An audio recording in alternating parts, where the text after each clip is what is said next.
Hey, what's going on, everybody? Well, as everybody knows, I put on a show today, and I went to work, and I was supposed to come back for a bathroom break 16 minutes after I started. I kept telling myself I was going to do that, and then when we came in, there was no toolbox because I figured I'd be in toolbox for 10 minutes. I'd be able to kill 5 minutes after that, no problem. Toolbox is a meeting we have every Tuesday toolbox. Just an update about something we need to know. When there was none, I started talking, went out to work, and then I was told there's going to be 4 of us in this one little room, and 2 of the guys don't get along, and so I completely forgot about it, and it fucking went on a bunch of dead air. It was a 1 episode, and the second episode, for some reason, it restarted by itself and played a whole episode of just dead air as well, so that was kind of fucked up. So I apologize for that. Now, I got rid of the 1 dead air episode already, and the other episode is 180 minutes long, and I think there's only about 180 minutes, an hour, I don't know. Anyways, I think there's only about an hour and a half of content, hour and 35 of content. So, but, I got a comment on there, and someone commented to me about whatever, and, I'm not above taking compliments, and I don't get much, and I don't do it for the compliments, but in the same sense, I'm not going to go ahead and just delete the compliments I do get.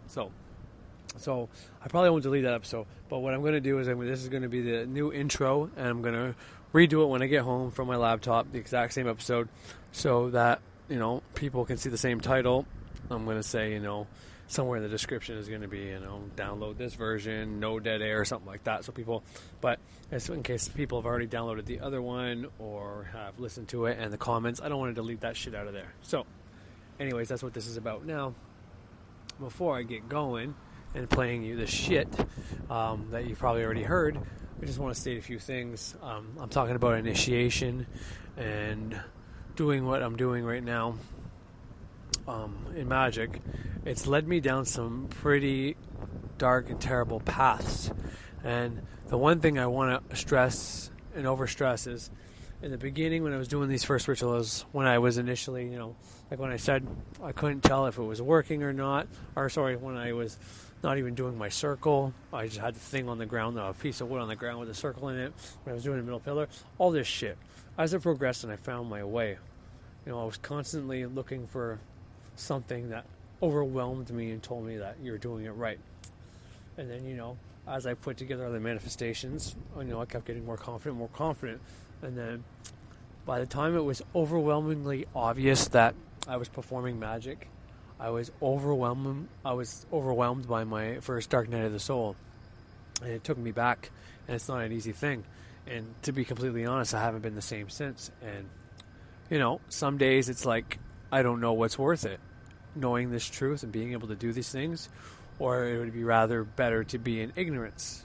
And I don't say that lightly. This is an actual warning to all, because when you start doing this shit, you realize that you're responsible for everything. And you can't change everything all at once, even though you want to. And the mere fact of knowing that you have so much to change and so many things you need to do, make yourself better, and that you're aware of all these stupid things you're doing, and especially when you're not ready to change certain stupid things. Like, a very mundane example is I'm a smoker. I know that's bad for me, yet, you'll hear me kind of make these little fucking comments about me kind of basically sticking up for my smoking, when I know I shouldn't be smoking. Point blank, period, simple as that. But anyways, it's not an easy thing to go down. It's kind of like whenever you're telling your child who's growing up, who seems like they're not being very grateful, and you're telling them, you shouldn't be like that, this is the best days of your life, you're going to look back one day, but the thing is, you don't know until you get to that day and you realize how good it was before. And that's kind of how it is. I love my manifestation, and I love doing what I'm doing. It's amazing, but in the same sense, it's not easy to have all this responsibility. And just remember that if you're starting this path. I don't want to scare people out of it, but I want people to understand the risks they're taking. When their life goes to shit, I don't want them to blame magic and say it's bad. It's the transformation process for a reason. Alright, so quickly before I get into it, a thing Birch said a while back about how angels in the Bible are kind of like God's henchmen. Today I was listening to Peterson's interpretations of the Old Testament, and he was talking about Sodom and Gomorrah. And I think I might have said Babylon, being the one where God roasted and people turned into pillars of salt. But that's not accurate. It's actually the Sodom and Gomorrah story where that happens.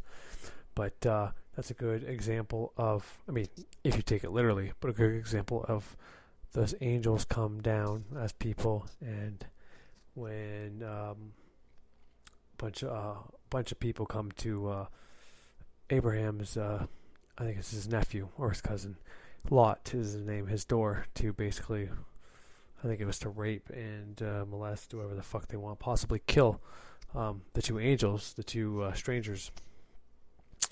You know, basically the angels come out, whip their ass, blind them, and then, you know, just fucking fire blaze, just burn the city to the ground, basically. And as brutal as that is, it reminds me, it's probably a metaphor, an allegory for what happens when you become transformed. You know, if you're in a position, if you're at a job that you don't like, if something's going wrong with your life, and you're the type of person that, well, makes excuses and for why you can't leave that, well, then you're the type of person that's going to be in the city when it gets burned to the ground. But it's kind of a story to tell you, you know, when shit's not right, get the fuck out, because something might happen. But also, with what's going on with Peterson's life, I don't know if it's accurate or, you know, part of the story or not, but part of his story anyways. But, you know, maybe the angels are coming down to whip some ass because, you know, you've helped enough people, but you're ignoring your own health, kind of thing. But just what I was saying about the transformation process, and when you start this path, it's not something anybody should take lightly, and you should take every step seriously. And then, like I said, if you're the type of person hoping to go through your dark night of the soul, well, be careful what you wish for. I mean, obviously it's good to go through that, and when you come up of it, but it's not a joke. And if you're not sure if you went through it yet, and then I can tell you that you haven't gone through it. But you know, we're working with the angels. We have to get when you do with your lesser banishing ritual, the pentagram, you're calling on those archangels, and whatever room you do that in, and that's why you do it in your temple room for 6 to 10 months, or 6 months to a year, basically. You should purify your room so there's no evil, so there's nothing there that can, you know, interfere with your possessions, because this is your mind. You want those angels there to guard basically the gates of your mind, your temple, all the extensions of your mind that are in that temple room. Likewise, this is why I say if you sleep downstairs on the couch, or you sleep in your bedroom, and your temple room is another room, then it's not going to hurt you to, when you're laying down at night pretending to watch TV, watching TV, whatever, do your ritual as a visualization meditation in your head.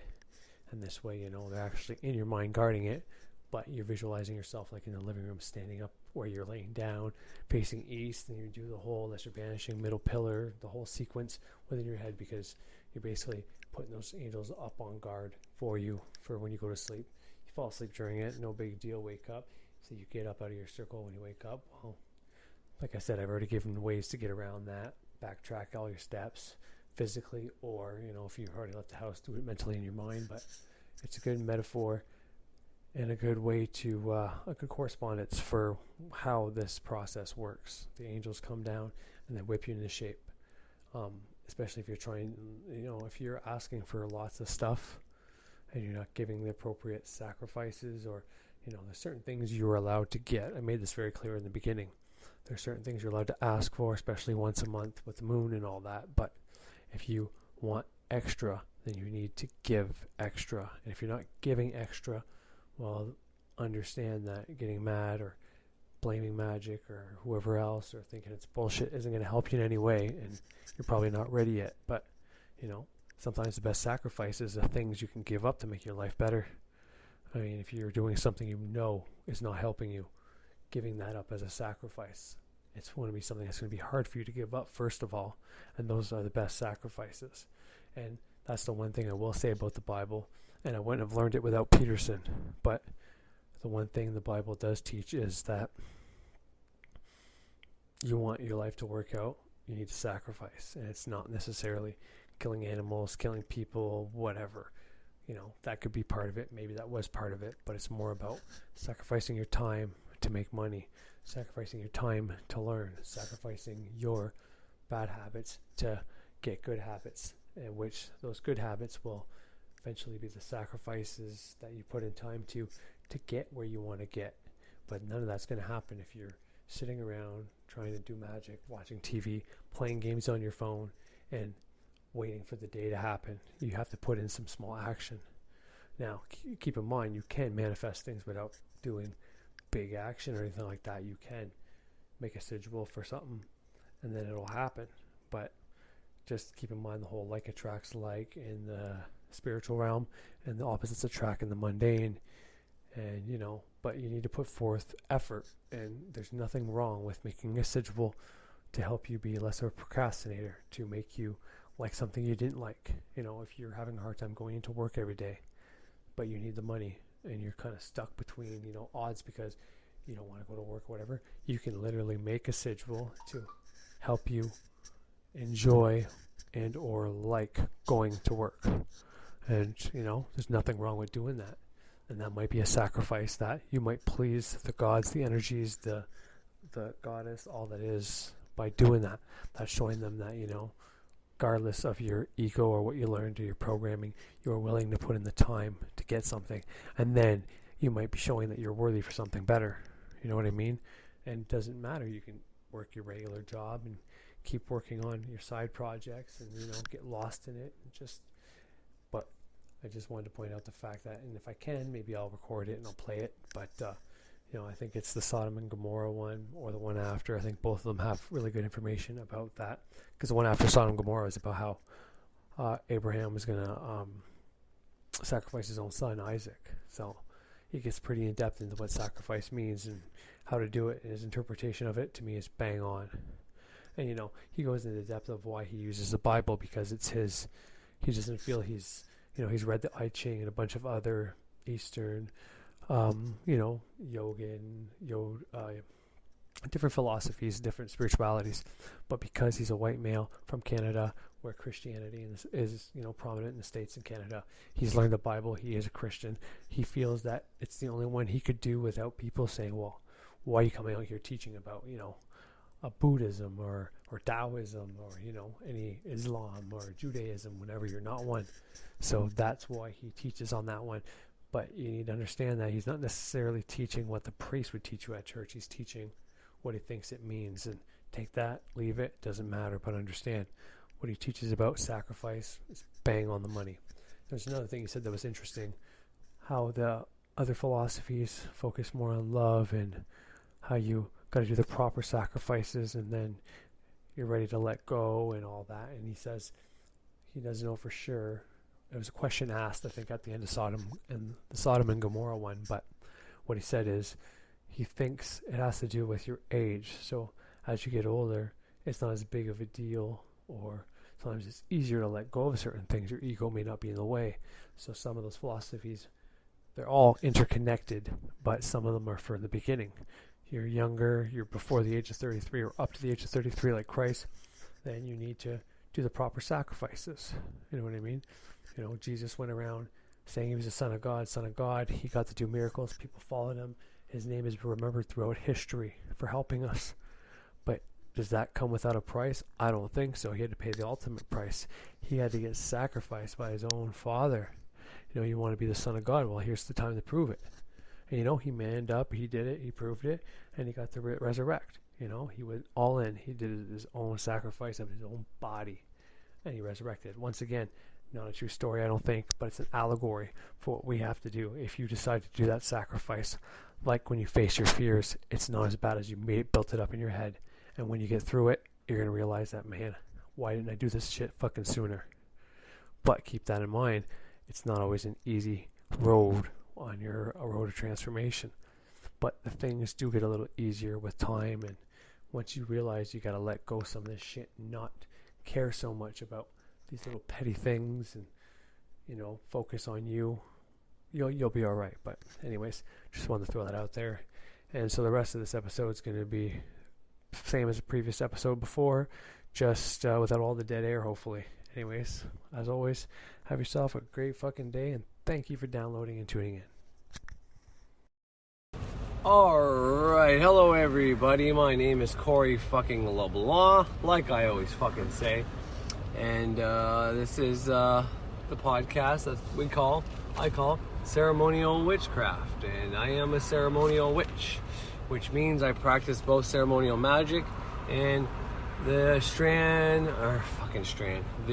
version of witchcraft that I learned from the stories from my grandmother, from talking to my grandmother from the grave. And I know it sounds weird, but I mean, it's not as weird as it sounds. I mean, she tells me stuff in dreams as if it was something that happened when I was a child and different things like that. It's not like I'm seeing her and then she tells me what she used to do, because she wasn't that kind of witch. She wasn't like a practicing witch who sold stuff or who was teaching other people how to be a witch. She was born with the ability to heal people when she was very young, and she was told to stop practicing that, but she also had premonitions back then and all that. And as she got older, I don't know if the healing powers necessarily ever came back, or being able to use them, but she definitely was still getting premonitions when someone would pass on, and she was able to read people's tea leaves. But then she had to stop doing that as well, because she didn't like finding out that somebody she loved, or a friend or a family member, was going to pass on, because obviously everybody wanted to know if they were going to get money, make money, shit like that. So that's a little bit about my grandma. But what I mean by her craft is I know my grandmother's maiden name before she was married to my grandfather, who was LeBlanc, obviously. My dad was a LeBlanc, so I'm a LeBlanc. But, I researched that and seen what her parents were, and I followed the line down to when it was actually in Ireland, basically. France. But then Ireland prior to that, but it goes to Ireland and to France, and then from France they got chased out down there and came down here. And so I think pretty early on I discussed that story and went into a little more detail. But so from there I was able to research what traditions were popular back when they basically, where ancestry.ca or .com was able to tell me when they got chased out of France, basically, from Ireland, because they didn't really get chased out of Ireland or anything like that, but it's not very specific. But they start branching off, and maybe it's people moving for work, maybe it's people just moving to get away from people, maybe something bad happens and you want to kind of start a new life somewhere else, who knows. But something happens, and a lot of the I won't say the name, but I did in a previous episode, so if you really want to know, you can go back and see the name and search it for yourself if you don't think I'm bullshitting. But point is, some of them stay in Ireland, some of them go there, and then I follow the ones that went there, only because the ones that go to Ireland later on go other places as well, but just kind of sporadically. Maybe they were popular, maybe they were royal, maybe they weren't, maybe they killed, who knows. But the ones I followed to Canada, because, well, that's where my grandmother came from. Therefore, by following her last name this way, because you kind of follow this in reverse. So I follow my grandmother's name, and then it keeps going back this way. But when I tell you the story, I'm telling you the opposite way of how I figured it out. So if you're wondering, well, that's how it kind of plays out. But anyway, so followed them from France. From France, they kind of leave over, and they come over this way. And then there's people that come to the shore down here, right? Like I said before, the people that came into Canada from France that were chased out, they lived among the native people, and even the native tribes will confirm this. What I'm saying right now, they will confirm this. People in Nova Scotia, Newfoundland, Prince Edward Island, all those places. And from there, Maine, the state of Maine in the United States, is kind of just below the east coast of Canada, basically. They're like as east as Quebec goes, they're like lower than that. So that's kind of where I follow it, because then a lot of these people, not LeBlanc, it's not necessarily LeBlanc right away, but where the LeBlanc gets together with my grandmother's name, I found that, but I traced that, and it's kind of a funny coincidence, because where the people that my grandmother are related to went down to Louisiana, they went down to Louisiana. Anyways, there's a past history, like way predating my grandmother and grandfather getting together, where the LeBlancs and Godin, which was her last name, kind of getting together, basically. Because if you look today, there's a lot of LeBlancs that are in Louisiana. Not so much like Salem, where Maine is and shit like that. But, I mean, there are some. There's way more of my grandmother's name. I don't know about anymore. But at a certain point, there was a lot of them there. But like I said, it's not just all my grandmother's maiden name, and then it's the name before that as well. There's variations of it. It's kind of the same name, but just drop a letter, add 2 letters, drop 3 letters, kind of variations of the same name, but all from the same family line. So it's very strange. But anyways, so this happened, and so by going back through all these different places, from all the way back to where it was Ireland, where they started, and then France, and then when they were on the East Coast with the Aborigines, the Indians around Canada's First Nations areas around the East Coast, I was able to track down all these different versions of witchcraft, spirituality, whatever you want to call it, mixed in with the like I said, the Indian also tribes and different versions of their spirituality, which a lot of people think is like shamanism. And, you know, there's aspects of it that kind of is shamanism, or is what people think shamanism is, but it's not necessarily exactly what you might picture when you hear that word. But that's irrelevant right now. But anyways, so this is what I mean by when I practice witchcraft, and why I kept having a pull to witchcraft. It's because, you know, because my grandmother was that seventh sister of a seventh sister. You know, she had 7 sisters, and she was the 7th one born. And then her mother had 7 sisters, and her mother was also 7th one born. So she's 2 generations of the 7th sister, right? Her mother was the 7th sister, and then her mother also had 7 daughters, so therefore she was the 7th sister of a 7th sister. Now, if you kept that tradition going over and over and over again, who knows how powerful a person can come out. But according to what I know, my great-grandmother was not as powerful as my grandmother was. Meaning, when my great-grandmother was told to stop doing anything, or, you know, even if she wasn't trying to do stuff and was having these weird occurrences and different healings and whatever else happened, when she stopped and never came back, as far as I can tell. I could be wrong, but as far as I can tell. Whereas my grandmother always had that a part of her. It was always something there, and it was never gone. It never got taken from her or anything. So because, you know, I say whatever you don't practice, you lose. So therefore, that never actually happened with her. Now, she probably did eventually stop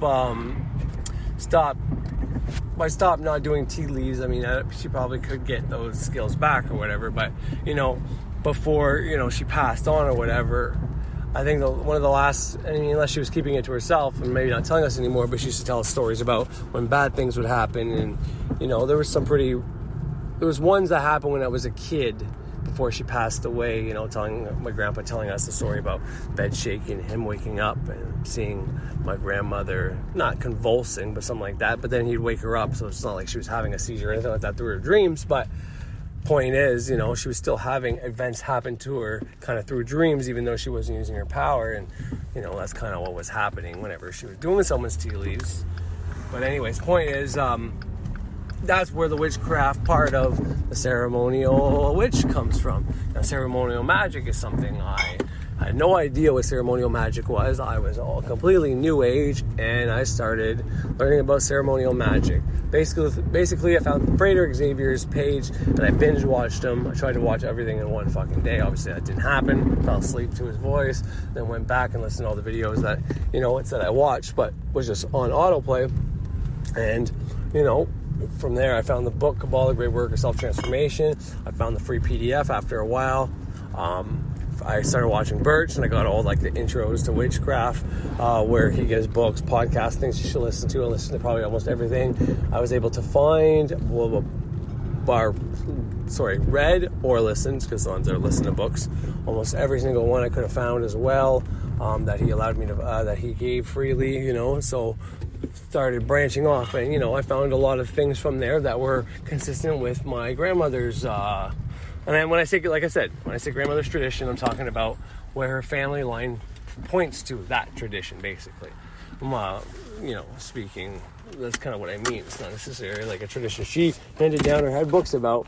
She had some kind of gift, but I wanted to see, well, seven sister over seven sister means, you know, she could get some kind of gift from, let's just say, the heavens or wherever we get our birth gifts from. Does it necessarily mean that comes from your bloodline? I don't know. I'm not really positive about that, but I like to believe that our programming has something to do with becoming a witch or magically inclined or not. But, you know, does that write that in your DNA? Like, what comes first, the programming, and then you look up your astrology chart, and your astrology chart's a certain way, or is your astrology chart that way from the minute you're born, and then whether you have the programming or not, does it change? Who knows? But the point I'm trying to get at is just, I didn't know which one it was at that time. So knowing my grandmother was a witch, or thinking she was a witch, seven sister of a seven sister, I decided to look up her family background and find what craft she may have came from, and there's multiple ones, and so I studied each one. Not necessarily practice each one, but a lot like ceremonial magic and other witchcrafts. What I do is I adopt the things I like, resonate with, or the things I would like to do. Anything I find useful, I take on. Anything else, I don't. And then, well, like I said, starting New Age and all that. I think it was actually, I don't know if I'm pretty sure I already said this, but it was, I might have said, I might have made it sound like I started the witchcraft thing first, but it was definitely ceremonial magic. Sorry. Definitely the ceremonial magic that I started first. And within that, when finding Birch and, you know, looking up all his information and doing that kind of research with his stuff, that's whenever things got a little more on the witchcraft side. And, you know, part of that reason was actually because of the fact that I, like everybody else, I'm impatient. I was impatient. I was ready to get to the next level. I was ready to do the next thing. I wanted to get right to the next elemental grades. But I had this notion that, you know, I wasn't ready. And that's one of the reasons I did the first grade twice. And then I did the elemental earth grade, kind of twice. But, sorry, I'm losing my train of thought. But anyway, but because I felt like, well, you know, I should keep going along on this, doing this initiation, and I should follow it, do it the right way. But it doesn't mean I can't manifest things first. And so from there, then at this point, you know, I already justified the manifestation I got when I left my job, and I thought it was all just because of the New Age stuff I did, and then, you know, going into witchcraft because of my grandmother's background and the little bit I knew about programming, the fact that I was taught that she was a witch at a young age, and that was programmed in my head that was a possibility. From there, I was able to, you know, I helped, sorry, I'm kind of tongue-tied right now, but it helped me justify the fact that, well, that might be why that manifestation came pretty fast to me. And so I should be able to do magic right now, and, you know, I'll just keep it simple and not go above and beyond anything I shouldn't do, and try to use my judgment in a proper way to get what I want and figure out what I want. And this is where I started doing divination stuff, because I figured if I can do a divination and, you know, whatever's around me, whether it's using my ancestors, depending if it was like tarot or just using astrology. And for astrology, the kind of divination was basically looking up, having my birth chart and then seeing how the planets lie, figuring out what all those meant. So, like I said before, you can take your astrology chart in many different ways. You can use it biologically, like what different things may or may not go wrong with your body. Then you could take it from a future and a past kind of history as like a timeline.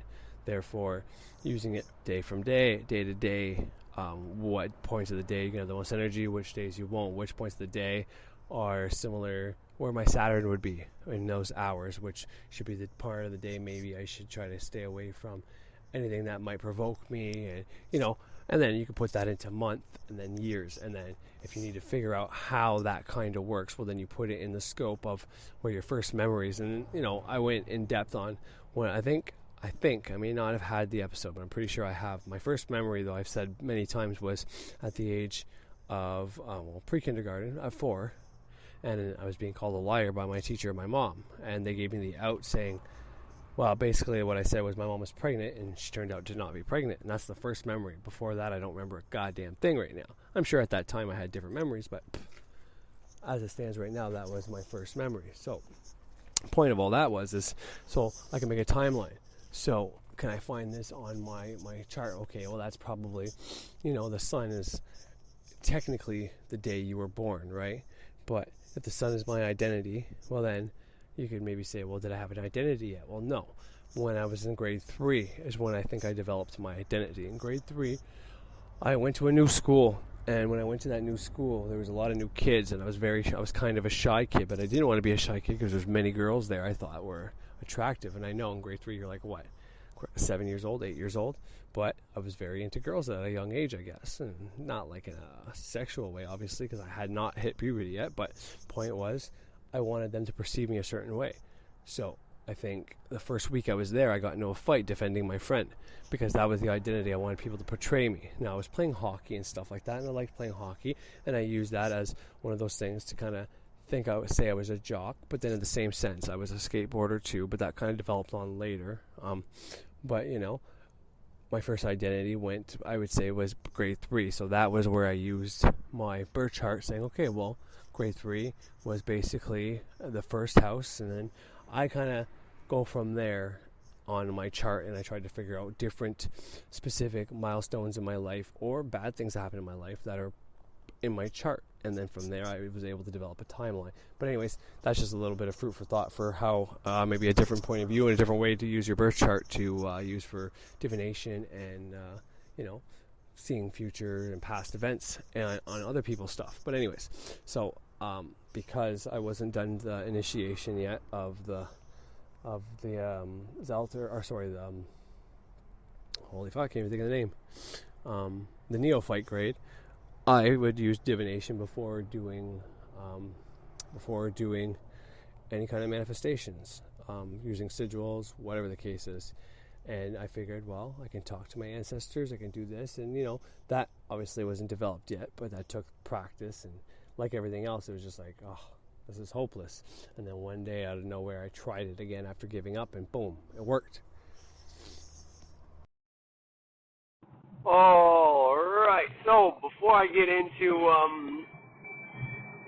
don't really know what I was going for, but probably like a timeline of how I started doing my ritual work and manifestation, I guess. I don't know if that'll be useful, but that's kind of what I'm going for here.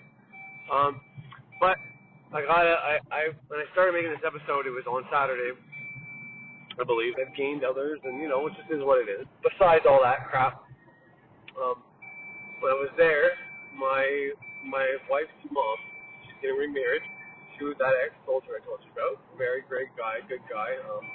He's got his own issues, but hell, he served in the military. He was in Iraq. He's also a prison guard. He's also police foundations and all that, trying to be a cop. And he's the one that actually told me that back then, if you're trying to get anywhere within being a guard, being a police officer, even in the military, the way to go up the ranks is actually to join a Masonic lodge. And he started telling me about rituals, and the first few rituals he had to do, which was like a symbolic death. It was him being symbolically killed in front of people there, which you could say is, wow, no wonder the Illuminati does blah, blah, blah, blah, blah. But, that's what we're all doing when we do our transformation process.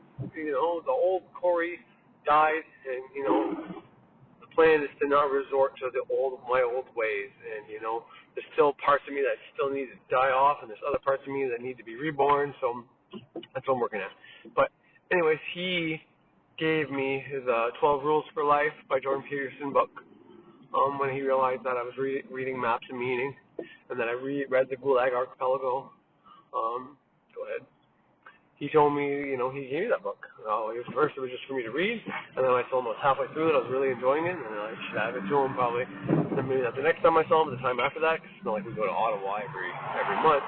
The summertime, probably like once a month, but anyways, he asked me if I knew what happened at Peterson, and for as much as I listen to Peterson, I don't really pay attention to his drama. And I don't mean that in a rude way, but, you know, because there's just some things I don't participate in when I like someone. So, same thing with Bert, same thing with Brady Xavier, which they don't have shit like that. Bert's probably more than anybody, but, you know, not so much, actually. He reports on other people's stuff more than he has his own, more than he would have his own scandals, basically. But, you know, if any of my gurus were in the news about a scandal, I may look at it briefly, come up with my conclusion, and just leave it at that. But for the most part, I try not to even get involved in it because I don't want to give energy to anything that might harm my gurus. Because, you know, it could be just people trying to harm them. And if they understand energy, and whether they don't understand energy is, you know, it doesn't matter if they understand it or not. The point is, you know, someone could be harmed by even someone going out there saying someone is dead, someone is hurt, someone has done this, someone had an overdose. It doesn't matter. Someone could be harmed by that. So, anyway, well, if you follow Peterson or know what's going on with him, then you know where I'm about to get to, is the fact that there's rumors about him having an overdose or whatever. And now, the only person I listened to for the information from him was his daughter, because, you know, that's probably biased as well. She's going to want the family to have a better view on them, I guess. But, you know, whatever. That's who I want for my information. And it's just as biased if I go to somebody who says they're unbiased. And it's just as biased if I go to somebody on the other side. Anyway, so, according to her, he had developed a dependency on, obviously, I think it was depression medication. But, I mean, if you are feeling depressed and your life is like his, you know, and Robin Williams comes to mind. Now, obviously Peterson doesn't have as much money as Robin Williams, but Peterson's doing something he enjoys for the most part anyways, from what I can tell. He likes giving lectures. He's been a teacher all his life, or for most of his life, or a psychiatrist, so he's been trying to help people, and he's been paid to help people, and he was a teacher, which is trying to teach the youth and trying to do a good job at it. And so, for him to be on stage, continuing that on a bigger scale, more people, and getting letters every day saying treating people's life, to me, that's him enjoying his job. So, and, you know, fucking right, he's helped people. He's helped fucking me, man. So, but to hear he's having a hard time is not really good. I don't like it. I don't like it at all. It brings tears to my eyes every time. And first and foremost, I wish him a speedy recovery because he is not harmed, apparently, now. Fuck, if I would have knew sooner, too, I would have did something to make sure that didn't happen, or try to anyways. But anyways, now that I know I can fucking protect his ass. But point is, maybe I am part of the blame too. I mean, on some small scale. I am magically inclined, and maybe the people listening to me are magically inclined, and maybe some people don't like him.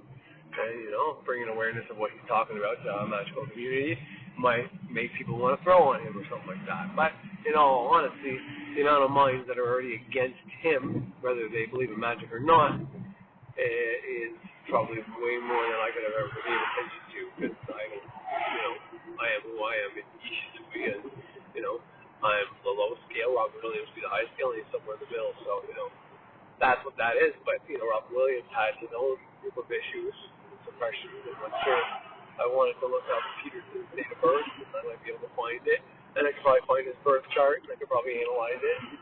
There might even be some similarities to Robin Williams, or at least things that show that depression is within his makeup, and, you know, ways he can come above that as well. So, you know, I'm not going to do that, you know, but not at the moment anyways. But regardless, I wish him all the best. I wish him a speedy recovery. But according to his daughter, he also started to take something in the family of the benzos. And Xanax, if anybody's wondering, is a benzo. It's a benzo in the clorazepam family, which is all benzos.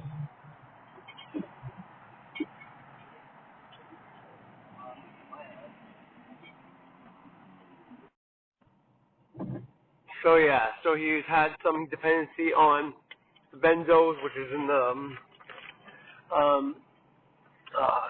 clonazepam, which is the Xanax type of pills, which have multiple uses. I know this because both my brother-in-law and my oldest son have types of epilepsy or have seizures, and if they ever have seizures that last too long, My brother-in-law is worse than my son for it being a probable long-term seizure, which could make a lot of damage. Therefore, he's got a spray that we would spray in his mouth, and that medication, as soon as it would enter his bloodstream, I guess, or his system somehow, it would stop the seizure's effect. So this kind of medication has uses, very special uses, and is given to people who are likely epileptic and stuff like that. So, I don't know how else it's given. I know people with alcohol dependencies also are given benzos. I'm not stating that Peterson is epileptic or needs to take or is an alcoholic, but he was prescribed those for a reason. And what happened was, according to his daughter anyways, was that the reaction between both, I want to say the depression and the new benzo pill that he was taking, and I can't remember the name of it, and to me it's really not important. None of the specifics about the pills he was taking are important. But anyways, the reaction was kind of like an overdose reaction. It wasn't necessarily that he overdosed on benzos, that he overdosed on his depression meds, that he was taking any opiates or anything like that. As far as I can tell, he wasn't, but I don't know.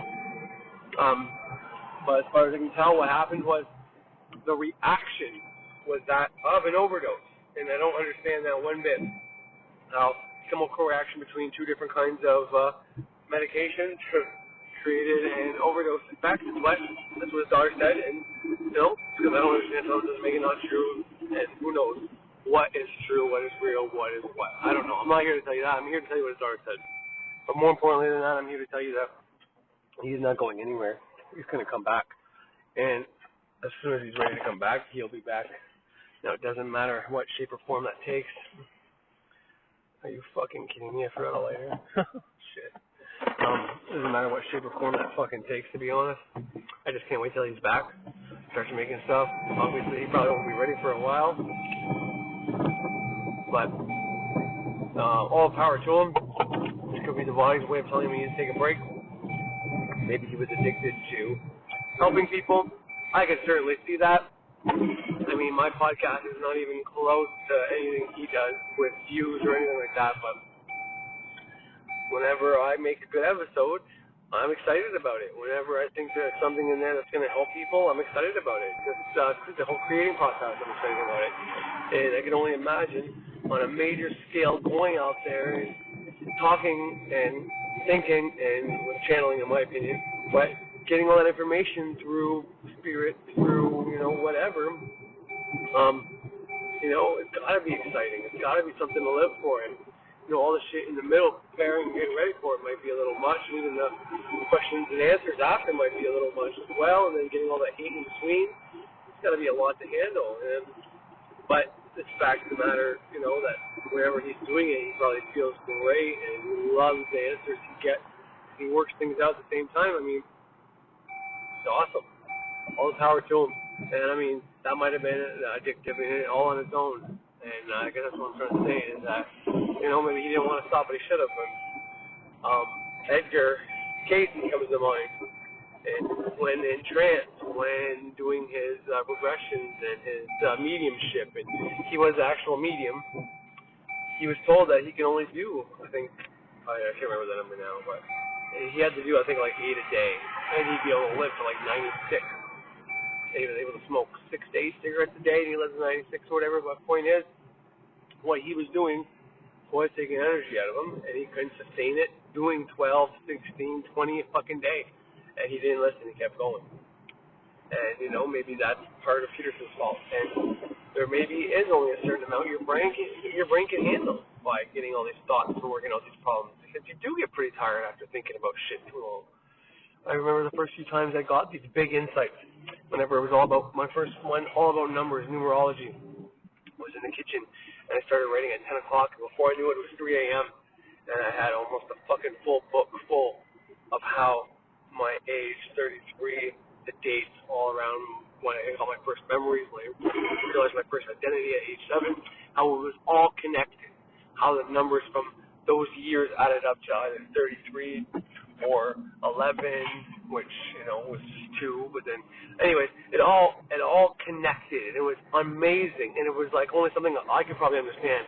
And I wanted to make an episode about it in the worst way, but I've always held off because it's like, well, this is meaningful, but it's meaningful only to me. And if I was to tell it to other people, it's not like an archetypical thing that's going to have meaning on so many levels to so many other people. So I kept it in my book, and I glanced at it, and I remember that time. But when I realized the time, when whatever made me look up to see the time, and I realized 5 hours passed by, this immediate tired feeling came over me, as if, you know, like, wow, I was shot. I was just fucking done in, you know, it was brutal.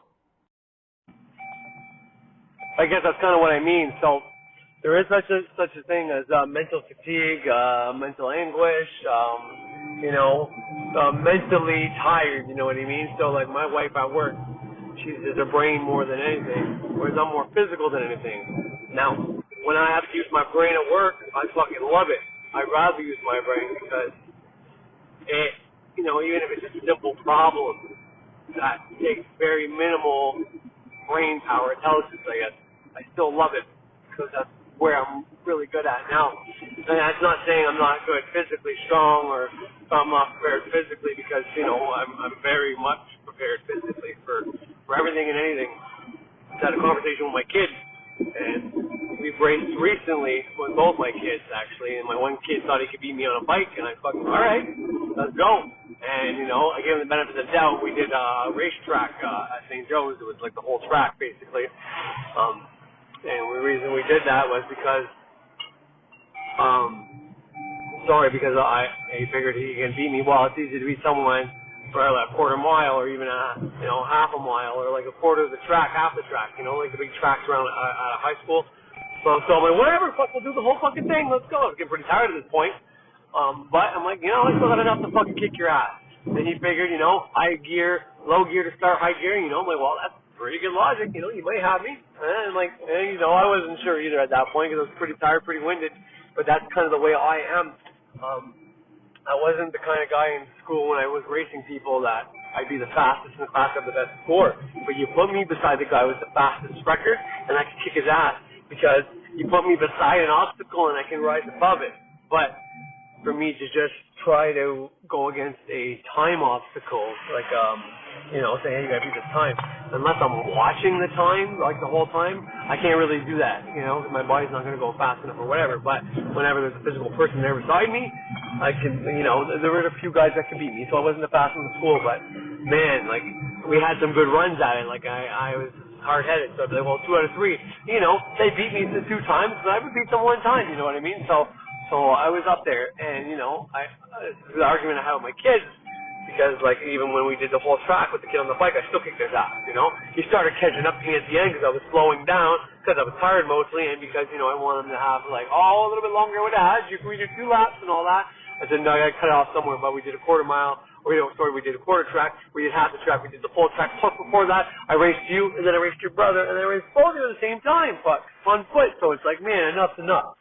And, you know, that was kind of the reason why I did it like that. But anyways, the point of all that is, you know, after a certain amount of time, you can be the fastest runner in the world, but you keep having to prove yourself after all these people, and eventually you're going to be tired and you can't keep going anymore. Well, I don't think your mental abilities are that much different. I think if you're using it, and you're using it to try to get into information, you know, there's like a certain warm-up period where you have to kind of like get into the zone and things start coming to you, whatever the case is, and then at a certain point things start flowing to you. But then there's also a certain point where you realize that, okay, shit's no longer coming to you like it was, and it's time to cut it off.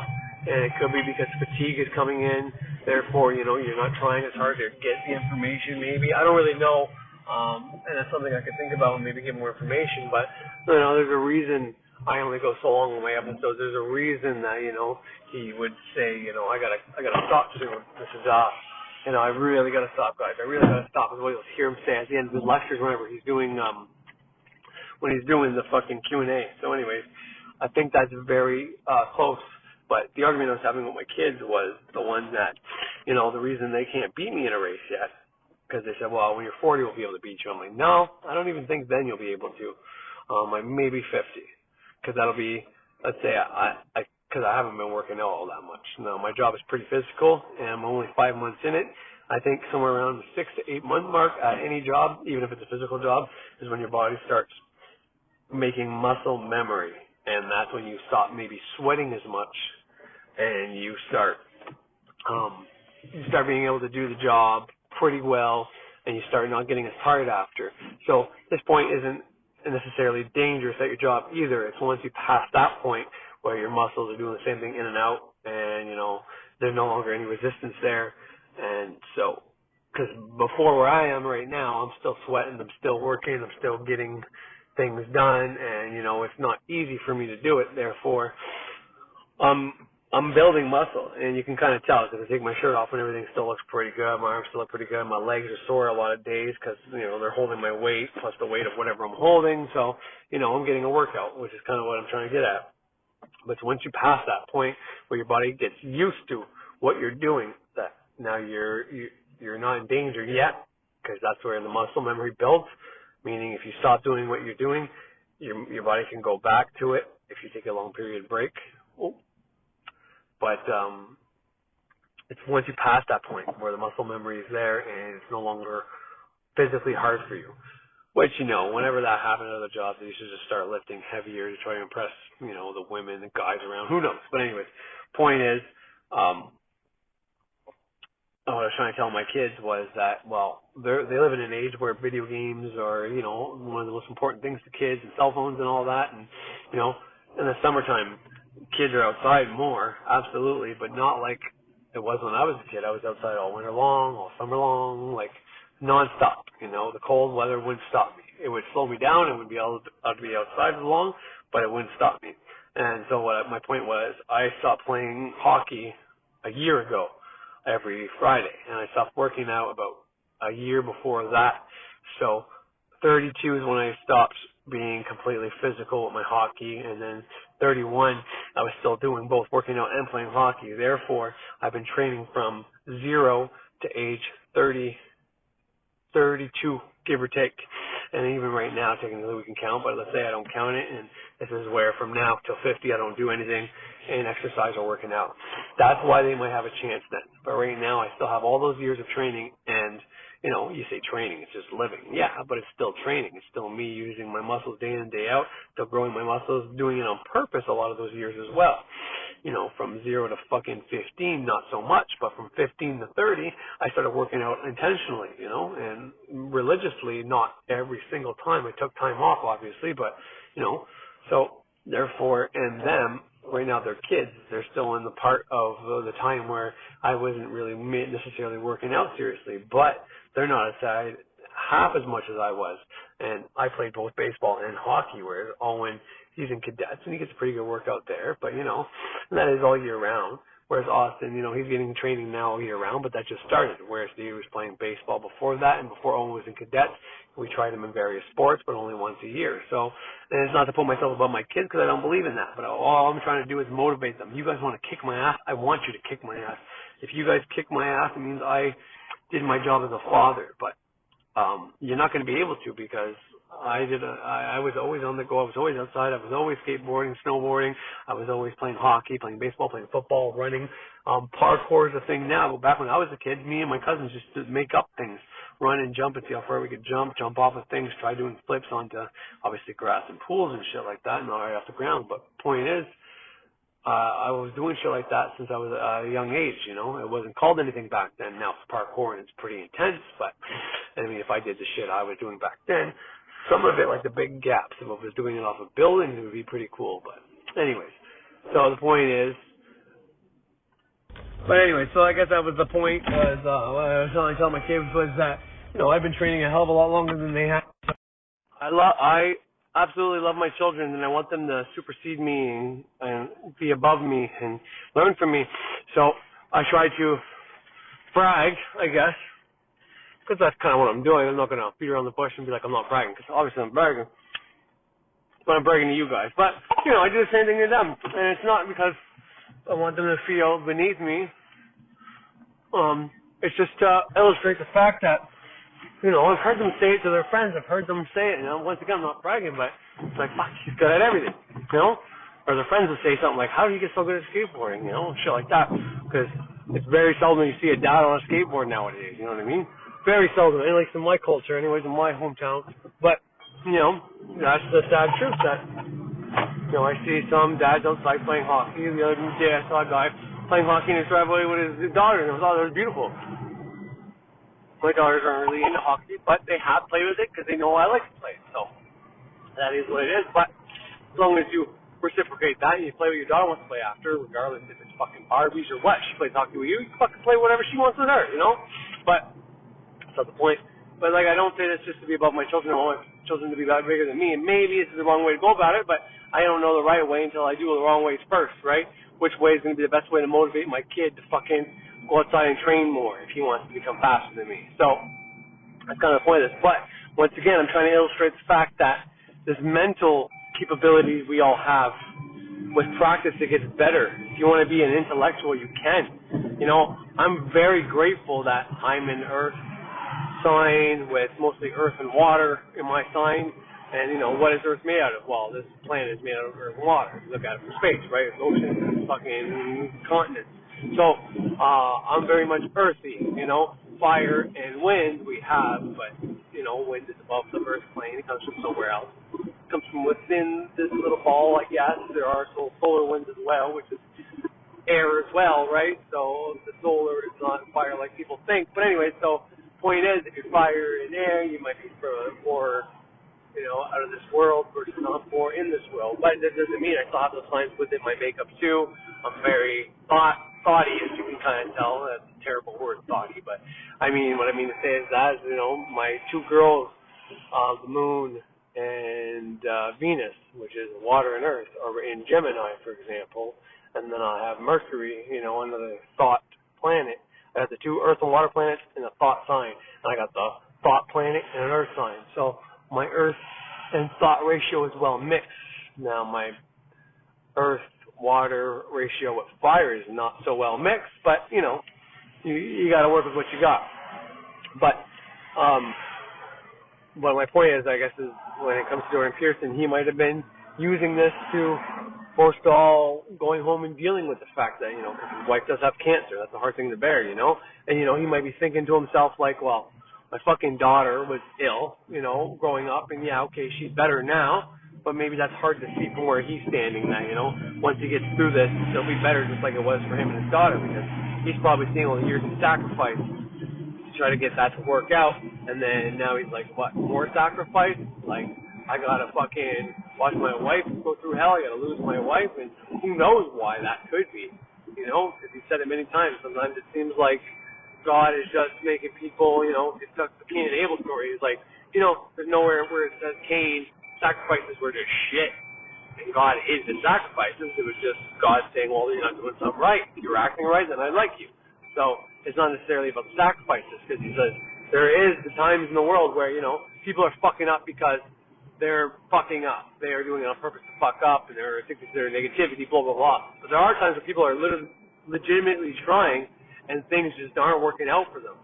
And, you know, it's just like, well, where's the cosmic justice for, you know, the people that do bad things get their justice, but the people that are trying to do good, where's their justice, a little helping hand?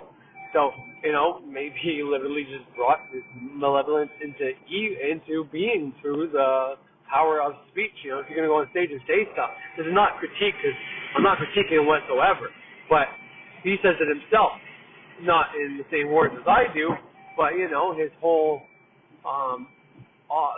self-authoring program is people writing stuff and then those things coming to happen.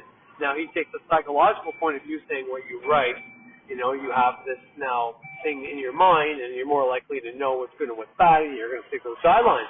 Whereas I tend to believe more that, like, what you write happens, what you say happens, and if you don't know to banish and deny thoughts and reject thoughts and accept the ones you do want, well, then you're kind of stuck with what you say or what you've written down, you know. So, anyways, but, you know, from his point of view, you know, his daughter went through hell. He had autoimmune disease. He's been battling with depression. And then, you know, things start going good. he's doing this biblical series. Maybe he has gratitude for things going better. Like, oh, God's helping me out, so I'm going to fucking teach people about God, you know? Maybe that's how he's justifying it. I don't think that's his intention. But, you know, when you're mad at God, you'll throw anything out there and be like, yo, I'm even doing this to fucking please you, and it's not pleasing you, you know? And then maybe this was just a way for him to shut down and stop. And maybe he thought, the more I do this, maybe I need to keep doing this. Maybe I need to teach more. Maybe I need to help more. And the more people I help, the more God will make my wife's cancer go away, or this go away, or that go away. And it's like, well, you know, maybe he was doing too much. And the fact that he was avoiding his wife, trying to make her better through another way, it's just, you know. And this is all hypothetical. Like, I don't think this is any of the case. I don't think he's that kind of man. I think Jordan Peterson is way above and beyond anything. This is what I probably would do. Everything I'm saying, you know. I'm taking the man, and whatever happened to him, I'm giving you the hypothetical of probably what I would do if I was in that situation. So don't assume this is what's going on with him, because, you know, there's no proof of any of this. But, you know, maybe he just needed to take a break, and this is this is his way of fucking getting a break. Who knows? Fuck. But anyways, it's all good. I think it's pretty funny that somebody just drove by me and called me a big dick something. I don't even know. So a couple people in a fucking truck. Sorry. I was just trying to laugh because none of this is funny about Jordan Peterson. And like I said, I wish him a speedy fucking recovery. And I hope to God everything works out for him. But, you know, the off chance it doesn't, I hope he doesn't become resentful and give up, because, you know, everybody has to have their life lessons and their tests, all that shit, and, you know, it just is what it is. There's not much you can do about shit that just happens to people, and people get diseases or whatever, you know? Who knows what was going on with his wife and all that, and I don't want to speculate on any of that, because I don't want to keep being insensitive. I'm not here to diagnose or interpret what's going on with him, because there's no way for me to fucking know what's going on with him. But all I wanted to stress was, you know, the mental capabilities of a human being are so vast and so strong and so powerful that, you know, we focus on the physical and all that, and that our mental capabilities are being almost suppressed. Now, I talk about TV a lot, and TV being something that, you know, puts you in a trance-like state, stops your manifestation from happening, and even worse, makes your manifestation focus on what? The commercials, the ads, the people who control the TV want you to basically manifest. But, and video games, I'm not completely convinced are necessarily doing that same thing, but in one sense they are. And that sense is the fact that you may not be in a trance, you may not be being forced to, you know, manifest something you don't want to manifest, or whatever the case, because you're consciously playing that game, but you're most definitely not performing magic when you're playing video games. You're most definitely, it could be anything from your phone video games to like an Xbox to a PlayStation or just your computer, but you're not doing anything worthwhile when you're doing that. It's stopping you from going out there and getting what you want. It's giving you a reason to not try. It's like, well, I could go out there and try to learn something or try to do something new or whatever the case is, but now I'll finish my game and maybe do that after. And then after never comes, and another day's wasted, and then you wake up the next day thinking you're going to do that, and then you start playing your game, and then things happen, you got to go places, and say, oh, I never had time to do what I wanted to do. But really, what you want to do is play enough games. So that's what I mean by the video games suppress us from going out there and doing anything. And that's our mental capabilities, right? Because they give you just enough problem solving to satisfy you that your mind is like, ooh, this is fun. You know, I have to figure out how to beat this. I have to figure out how to beat this. I have to figure out how to beat this. But it's not necessarily useful or anything that's going to make your brain adapt or learn. Your brain has to get smarter for that game and that game only, but not for like a life situation. Whereas if you're at work and you have to use your brain, or you're at home and you're actually putting forth a good effort to learn something, read books and write and all that, well, you're doing a whole lot of good beneficial shit for your own mind. And there's no telling how far that could take you. You know, I talk about how much books I read and all the writing I do, and I'm telling you right now, I may not sound great, and I might be all over the place, and I'm hoping, you know, one of these days all that's just going to kind of work out, start being, like, really good and working out for me, but at the very least, I can say that the writing and everything else has really helped with my ability to pull in new knowledge and take knowledge from everything I look at and be able to find correspondences for it.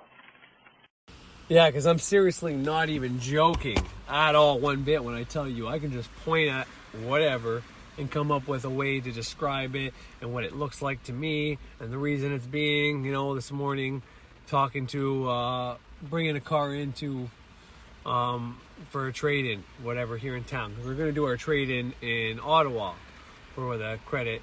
You know, this is all hypothetical. I'm not sure if we're going to trade in the vehicle or not, but there's been a lot of little issues lately. Nothing really mechanical, but, you know, in the off chance that there is an issue, in the off chance that, you know, we're at that point in stage, because my car is 8 years old, going to be 9 years old, I think. And she did really good for us, you know. Instead of running her right into the ground, I'd rather, you know, let another family get some use, some joy out of her. And therefore, it's a little bit of work that has to be done on it. I can afford, technically. But, you know, then my bank account will be at zero. And right now, to me, for some reason, instead of letting my bank account, spend all my bank account on my car right now, and then try to maintain the payments for the rest of the time that we have the car, so that we have no payments whenever, you know, that future is very gleam. I can't really predict what's going to happen, you know. Car could get hit tomorrow and be a write-off. I could die, you know. It doesn't matter, and all that would be for nothing, right? So for me, and that's just for me, everybody's different, because, you know, putting off impulsive desire and bargaining with the future is something I learned from Peterson, and I think it's actually a good way to go, but it depends on what you're doing. So what I'm going to do is I'm going to keep that money in the bank in case anyways, so I have something in the bank to help motivate me to go to work and keep saving, instead of spending it all in the car and not having that egg there, that carrot in front of me. So that's what I'm going to be doing right now. That's my goal. And by doing that, I'm able to, by doing that, I can trade in the vehicle now. And when I trade in the vehicle, I'll be able to get a newer vehicle at a cheaper payment. Unfortunately, I got to pay for 5 years, but, you know, it also gives me a reason to keep going. And it's a newer vehicle. It's got less mileage. So the odds that I'm going to have to sink any money into it, you know, fucking very, I don't know. I mean, you're always taking a risk with cars, right? It doesn't really fucking matter what you get. But I guess my justification and understanding is simply that, you know, it's just that time that, you know, I don't want to put that money into the car, but if I trade it in, then, you know, she's going on a good high note in my book, because, you know, I seriously straight up personified this car to the point where she's doing things all on her own. I mean, we knew we had issues with the battery and the alternator and all that, but, you know, and there is a way I can explain it, and that's kind of what I mean, you know, like before I had no idea how the engine light just went off, because sometimes my dad, you know, a long time ago, the engine light was on, and for e-test, they wouldn't look at any car with an engine light on, so my dad's like, I know how to fix that. He goes, he unplugs the terminals of the battery, and when he puts it back on, I think he did it 24 hours or whatever, which does a lot of good for your car. It's like on your phone, doing a hard reset on your phone. But anyways, sorry, I had to light a smoke. Fuck, it's not lit. But, so, he did that with a fucking car.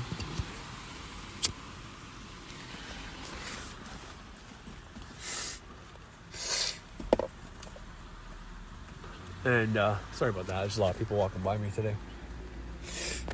So he does that with the car, and then whenever he plugs it all back in, it's fucking good to go. The light's off. So my Dodge, my battery is nowhere where I can see it. It's actually in the fucking wheel well, in the bumper.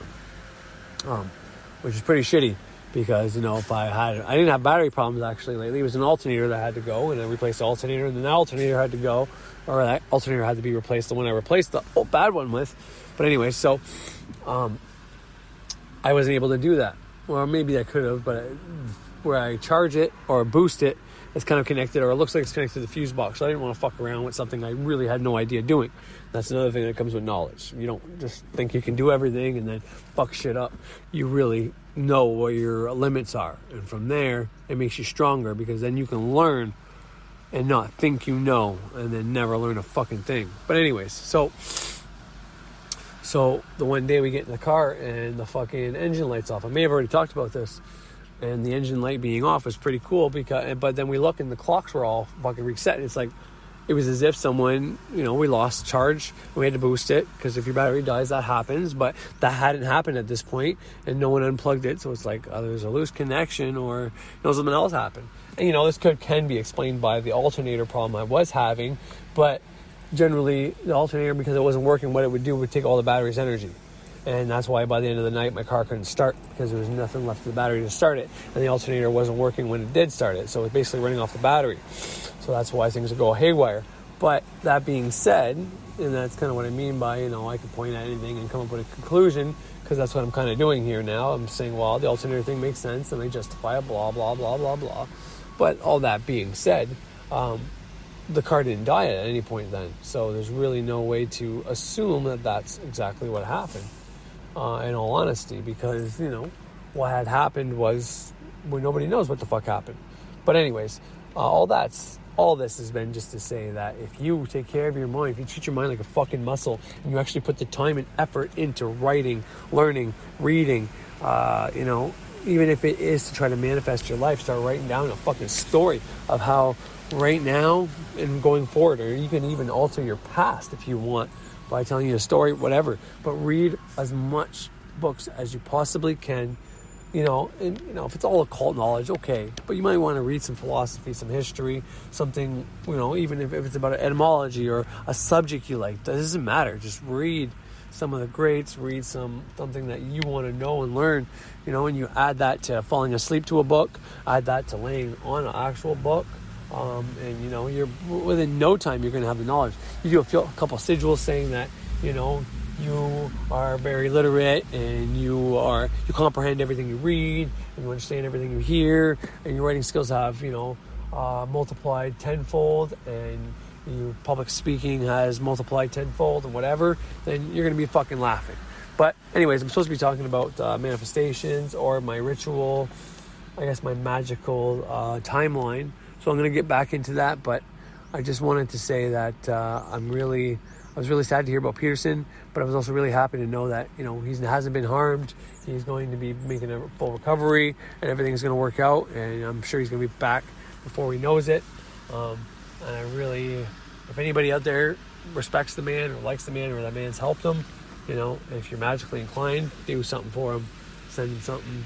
At the very least, watch his shit. If you're not magically inclined, watch his shit. Send them the energy that way, like your stars, right? People are in the public eye because everybody's watching them on TV, on the phones, music videos. So do that with Peterson. Send him a bunch of energy that way if you don't know how to send it magically.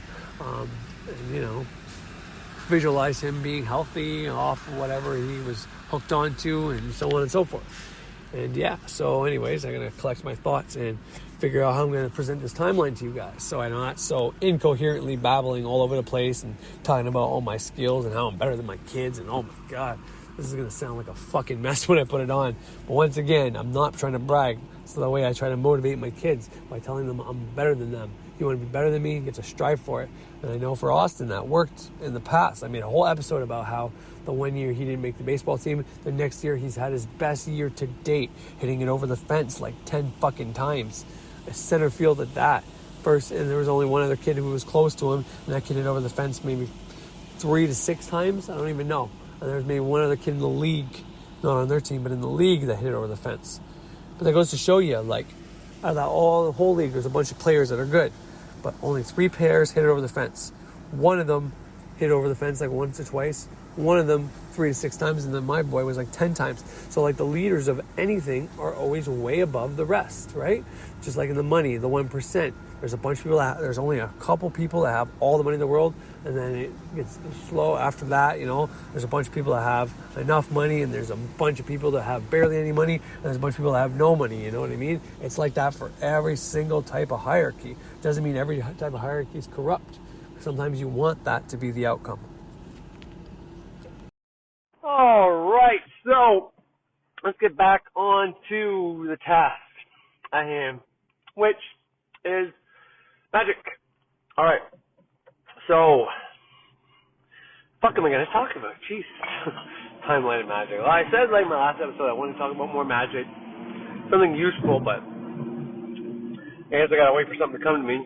I'm just leaving my fucking clinic fucking appointment today, fucking bullshit with everything else going on. But anyway, it's all good. All good. Don't worry about it. All right, so now I started watching Frederick Xavier before I started doing the book. Okay, and at this point, I've read the Kabbalah in, give or take, there maybe a few episodes in the beginning, but I was doing a lot of before this. I was doing a lot of New Age law of attraction shit. Okay, so then I started hearing about Frederick Xavier, magic, how it's real and all that. You know, I was a little leery at first because I was worried about dark magic, dark magician, shit like that, because, you know, I heard a lot of bad shit about shit like that. And, you know, so I was kind of like, I used to boycott anything to do with magic, and I just took to New Age law of attraction shit. So Frederick Xavier, first few videos, you know, kind of got rid of that superstition and what to worry about. As I got later on during this fucking series, I realized, okay, there is such thing as bad magic, doing bad magic, but maybe that's black magic, and then, you know, he told me what black magic was, so on and so forth. And then at a certain point, I started, before I even started the curriculum, all right, I listened to him, and he talked about middle pillar before he talked about any banishing, like the lesser banishing of the pentagram. So I'd be in my garage, and I had a circle on the ground, but I'll be completely honest, it might make me sound like a fucking fool, but I wasn't even making a circle when I first started, okay? So I'd have candles, I'd light them up. Now, from the Goetia, and from, what magic book was it? Sorcerer, no, Jason Miller's practicing the protection, reversal, magic by Jason Miller, okay? There's a few symbols in there that I used on talismans and shit like that at this point. But I didn't actually make a circle, but I'd be standing, I had a piece of wood on the bottom because I didn't want my wife to see it and what the fuck. This time I was really, she knew I was in the law of attraction stuff, and I kept preaching, you know, use your mind, think about what you want, don't think about the stuff you don't want, blah, blah, blah, blah, blah. No banish, reject, deny at this point yet either. So in my garage, I would do middle pillar, I'd be standing on that circle, and that was basically it. And then I think I'd do my middle pillar twice. I'd also do a ritual where I'm grounding my energy, basically, which is kind of weird because I'm asking for energy and I'm grounding right after. So this is how much I didn't know when I first started. And it wasn't until I used the Kabbalah, the book Kabbalah, and the Great Work Self-Transformation that I started leveling out. But later on in an episode, he talks about, and I think it was in the mailbag, saying, you know, some people are using his series as a curriculum only. And he said he was flattered, but you shouldn't do that, and here's one of the reasons. I put all this emphasis on the middle pillar, and I forgot to mention banishings. And the banishings are just as much, if not more important. And here's why. Well, fuck, I don't even need to say why, because I've already said why multiple times. But in one of my last episodes, I said, if you're doing the banishing, you should be doing them twice a day, whether you're in the NEOPHYTE or any other grade after that. You should be doing your ritual twice a day in a perfect world. Some days you're only going to get once in, some days you might get none in.